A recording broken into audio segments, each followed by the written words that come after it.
بسم الله الرحمن الرحيم نحمده ونصلي على رسوله الكريم عیدین څنګه کیو عید الفطر متسو ته وړو کوي دی عید الاضحى څنګه ته متسو ستر عید یایو دغه المنزون نیات کول نو نیات دغه د دواره کوتا دی عید وړ عید یا د ستر عید دا ورکه رشید دواره کوتا دی وړ عید او د ستر عید واجب الموز کوم سره دی شپېګو زیاتو تکبیراتو دواره کوتا دی وړ عید واجب الموز کوم سره د شپېګو زیاتو تکبیراتو الله اکبر وای چونکی وړو کې عید دا کستر عید دا دی کې ایمو په نسبندي په اول رکعت کې هم درې زیات تکبیر دي او په دویم رکعت کې هم درې زیات تکبیر دي او طریقہ دا غدا په اول رکعت کې د الحمد شروع کول نه مخکې درې تکبیرات دي او په دویم رکعت کې د الحمد او د سورت نه ورسته شپږ یعنی درې هغه دي زید تکبیرات دي او کوم روایتونو کې راغلي دي چې په د اردو رکعتونو کې ان تکبیرات دي ناغه اندغه دا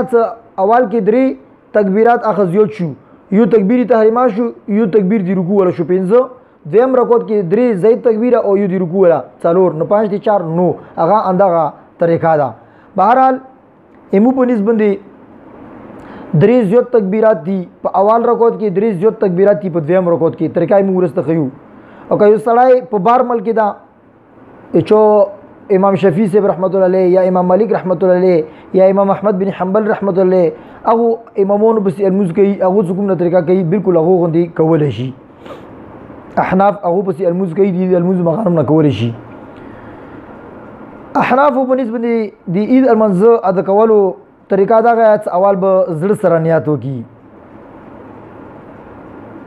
او که شبي سره ویلو لکه د مون نیت طریقه وغیله د سیم کول شي څه دید المنزل لپاره نیت کوم هغه دواره کوته د عید واجب الموز سره د شپږو تکبیراتو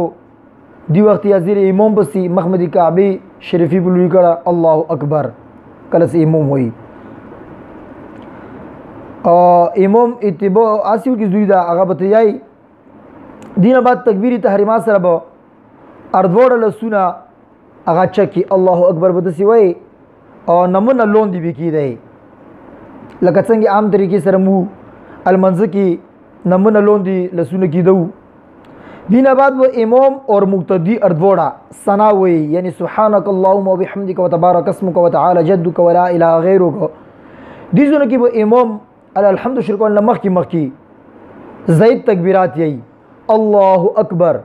الله اکبر څنګه ویلو لسونه بکولو پرې دی او دی کې به امام دور انتظار کوي چې درې پیرو کې سبحان الله سبحان الله سبحان الله دور انتظار ورکی کوي ویلي مجمع ستر وي ته زر زر کوي چوبیونه وی کړه امام بدری کړي وي ایدی وجه انتظار وکړي چې کوم مجمع ستر ته څنګه د تکبیراتو پسې وکي بیا به امام وي الله اکبر دویم بشي لسونه به بیا کولو پرې دی امام بندور انتظار بیا وکي بیا به امام وي الله اکبر درېمې پیری بیا به امام او سره د مقتدیونو اټول لسونه وتړي په نمبر لوندي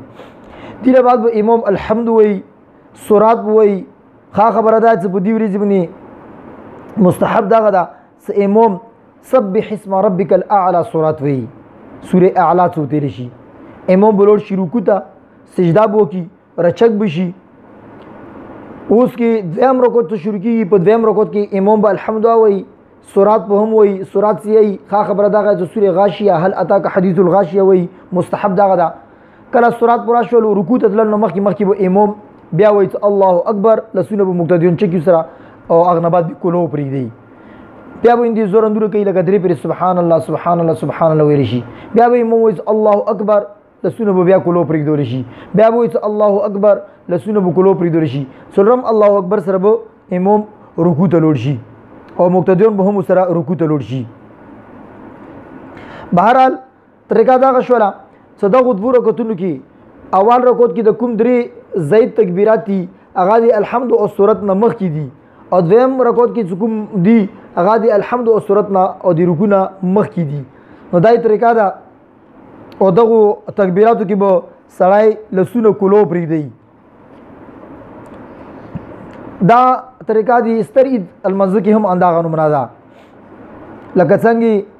په وړي عید کې ده او کوم شون څه په وړي عید کې سنت هغه په ستر عید کې هم سنت دي یو دوه شون هغه مو وخیلو چې عید الفطر په ورځ المنځ نه مخکې خوږ شای خوړل سنت دي او عید الاضحى ستر عید په ورځ المنځ نه بعد څه خوړل دغه سنت دي او عید په ورځ تکبیرات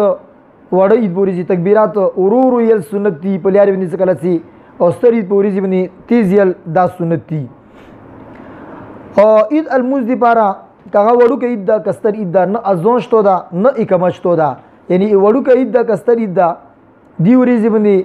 اذون اور اقامت نشتو دا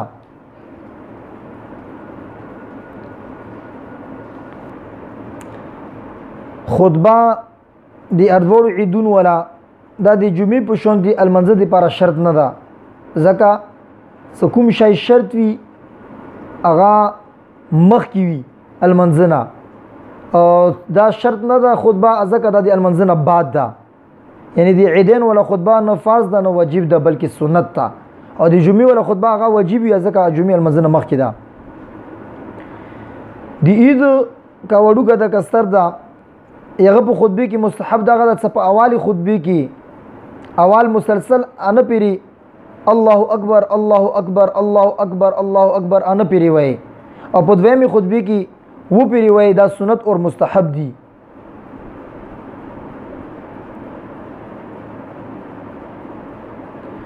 نو یو سړی کې اید خطبه یې هغه د اندانو مناو کې سوال خطبه کې الله اکبر او انا پیری وای اور پس یو سورات وای به دویمه خطبه کې و پیری وی به یو سورات وی خطبه دا غدا خطبه وشوله او دی عید خطبه دی لپاره نستای ضروری نه ده سړی څنګه لوړ شي اول ودرېږي فورا خطبه شروع کی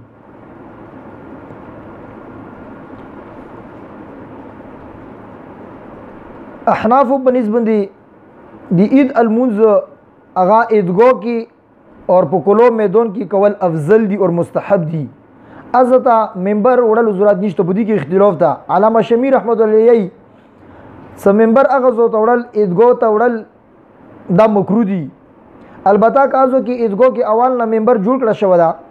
به هیڅ حرج ور کې نشته ده او دا خبره ټیک نه ده چې دی عیدین ولا خطبه په منبر باندې په ویلوړي باندې یل جایز نه دي دا خبره ټیک نه ده خطبه زیاته وګدول د مکروه دي خو کوم خلک نوستي که اوږده خطبه وایي هم هغه باندې اورېدل واجب دي